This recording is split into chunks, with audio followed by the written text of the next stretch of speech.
तुम्ही पाहत आहात MCN न्यूज मराठी। बुलढाणा जिल्ह्यातील जळगाव जामोद पंचायत समिती अंतर्गत येणाऱ्या सर्व ग्रामपंचायतींमध्ये शासन निर्णयानुसार कर वसुलीतून राखीव 5% निधी दिव्यांगांना वाटप न केल्याबद्दल दिव्यांग बांधवांनी मंगळवार 7 जुलै रोजी जळगाव जामोद पंचायत समितीचे गटविकास अधिकारी ऐश्वर्या कोरे यांना निवेदन दिले। शासनाच्या आदेशानुसार ग्रामपंचायतीच्या कर वसुलीतून 5% निधी दिव्यांगांसाठी राखीव ठेवणे बंधनकारक आहे। मात्र जळगाव जामोद तालुक्यातील अनेक ग्रामपंचायती हा निधी देण्यास टाळाटाळ करीत आहेत। विशेषतः पिंपळगाव काळे येथे दिव्यांग बांधवांनी उपोषण करून लेखी मान्यता मिळवली असतानाही निधी मिळालेला नाही। तसेच आसलगाव ग्रामपंचायतीला मौखिक व लेखी निवेदन देऊनही निधी वाटप करण्यात आलेला नाही। दिव्यांग बांधवांनी प्रशासनाला तातडीने आदेश देऊन हा निधी वाटप करण्याची मागणी या निवेदनातून करण्यात आली आहे। या संदर्भात तात्काळ कार्यवाही न झाल्यास तीव्र उपोषण व आंदोलन छेडण्याचा इशाराही निवेदनात देण्यात आला आहे।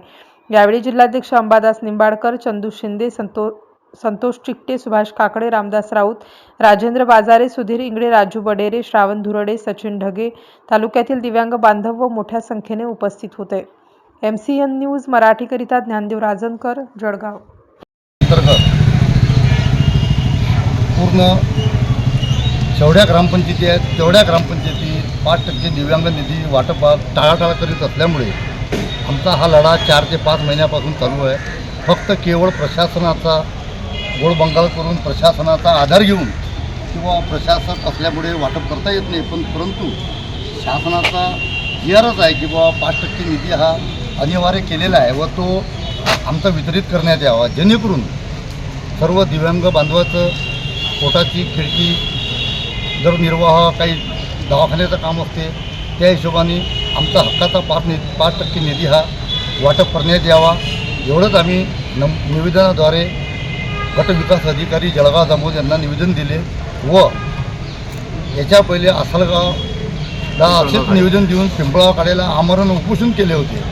त्यावेळेस बी असेच निवेदन उडवाळी उत्तर दिले की बा परमिशनसाठी बुलढाणा पाठवलेलं आहे, पण परमिशन काही 6 महिने झाले मिळाली नाही, जेणेकरून याच्या पुढचं आंदोलन हे तीव्र राहील, एवढंच प्रशासनाने योग्य विचार करावा व जेणेकरून अधिकारी वर्गांच्या टाळाटाळीमुळे हा 5% निधी आमचा वितरित करण्यात यावा, एवढंच बोलून माझे 2 शब्द संपवले। अशा ग्रामपंचायतचा वाटप झालेला नाही, त्या संदर्भात आमचे आदरणीय जिल्हाध्यक्ष अंबादासजी निंबाळकर यांनी आज पंचायत समितीला एक लेखी निवेदन देऊन त्यांना ह्या संदर्भाचं एक पत्र दिलेलं आहे आणि त्याची प्रत माझ्याकडे आज आहे, ज्याच्या अंतर्गत आम्ही सर्व पंचायत समिती ग्रामपंचायतच्या सदस्यांना आम्ही ह्या ठिकाणी बोलवून त्या संदर्भाचे निवेदन सादर केलेले आहेत। ह्या बाबतीत आमचे अंबादास निंबाळकर सुद्धा तुम्हाला विशेष माहिती देतील।